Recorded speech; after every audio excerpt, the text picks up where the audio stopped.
दिल्ली में सोमवार की सुबह वायु गुणवत्ता का औसत स्तर 484 तक पहुंच गया। इससे दिल्ली में AQI लगातार चौथे दिन गंभीर श्रेणी में रहा। डॉक्टरों का कहना है कि जहरीली हवा न केवल फेफड़े या हृदय रोग वाले लोगों के लिए बल्कि लंबे समय तक संपर्क में रहने वाले स्वस्थ व्यक्तियों के लिए भी बड़ा खतरा बन सकती है। सुप्रीम कोर्ट ने सोमवार को दिल्ली NCR क्षेत्र में ग्रेडेड रिस्पांस एक्शन प्लान यानी ग्रेप 4 के तहत सभी उपाय लागू करने के निर्देश जारी कर दिए हैं। There are different sources of pollutants which contributes to overall air quality of PM 2.5, which is a lead pollutants and which creates a problem for, and that is why the air quality index is calculated.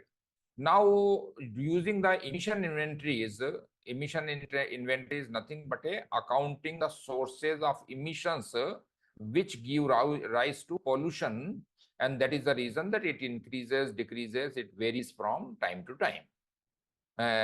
At this stage of time when we are reeling under severe air quality, then GREP 3 says that the major sources of PM10 and PM 2.5 are transport sector and dust.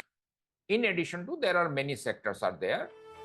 पर्यावरण मंत्रालय की 2023 की report के मुताबिक दिल्ली के वायु प्रदूषण में वाहन प्रदूषण, औद्योगिक उत्सर्जन और बायोमास जलने की वजह से 85 से 94% तक प्रदूषण होता है। The energy and resources institute TERI के मुताबिक 2021 की एक रिसर्च में प्रदूषण में वाहनों के उत्सर्जन को सबसे बड़ी वजह माना गया था।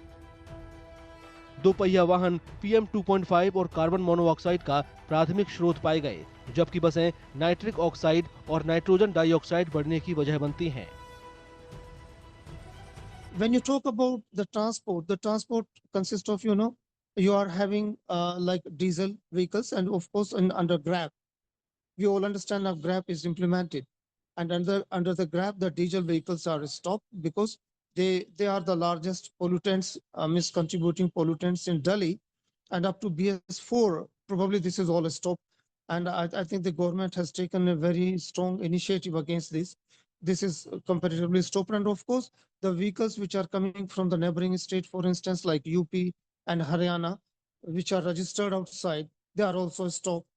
Then the dust, the fine dust particles, they are the key component. When the transport is on the road, is running, you are having the fine dust particles, and the meteorology, you know the temperature is low now, and the humidity is a little bit high. Expert के मुताबिक पंजाब, हरियाणा और उत्तर प्रदेश जैसे पड़ोसी राज्यों में पराली जलाना दिल्ली के वायु प्रदूषण की सबसे बड़ी वजह है। NCR में बढ़ते प्रदूषण के लिए टेरी ने इंडस्ट्रीज के पार्टिकुलेट मैटर प्रदूषण को सबसे बड़ी वजह माना है। इसके बाद स्टोन क्रशर भी बड़ी वजह माने गए हैं। निर्माण कार्य स्थलों से भी धूल उठती है, जो प्रदूषण को बढ़ाने में सहायक बनती है। सर्दी के दिनों में ठोस ईंधन से आग लगाना भी बड़ी वजह माना जाता है। इन सभी कारणों की वजह से हर साल दिल्ली NCR में हवा की गुणवत्ता बेहद खराब हो जाती है।